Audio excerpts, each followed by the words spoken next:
প্রিয় দর্শক, আসসালামু আলাইকুম।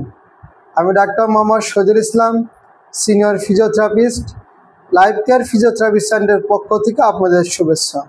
এখন আপনাদের সাথে আলোচনা করব টু ওয়াকিং নিয়ে। তো টু ওয়াকিং কি সে বিষয়ে আমরা একটু জেনে নেই।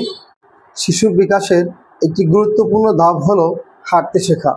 বিশেষ করে শিশু পায়ের গোড়ালি এবং পাতার উপর ভর না দিয়ে পায়ের আঙুলের উপরে ভর দিয়ে দাঁড়ানোর চেষ্টা করে বা হাঁটার চেষ্টা করে, তখন এটাকে আমরা টু ওয়াকিং বলি।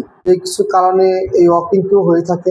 বিশেষ করে স্বাভাবিক যে শিশুদের মধ্যে অন্যতম কিছু কারণ আছে, কাপ মাসেল, অ্যাকিলিস টেন্ডন, এই দুটি যদি শর্ট হয়ে যায় বা টাইট হয়ে যায় বা কোনো কারণে আঘাতপ্রাপ্ত হয়, সেই কারণেও এই শিশুরা পায়ের আঙ্গুলের উপরে ভর দিয়ে হাঁটে। এছাড়াও বিশেষ কিছু শিশু আছে যারা সেরিব্রাল পালসি, মাসকুলার ডিস্ট্রফি বা অটিজম এইসব রোগে আক্রান্ত থাকে। সে সকল শিশুরাও পায়ের আঙ্গুলের উপরে ভর দিয়ে হাঁটে।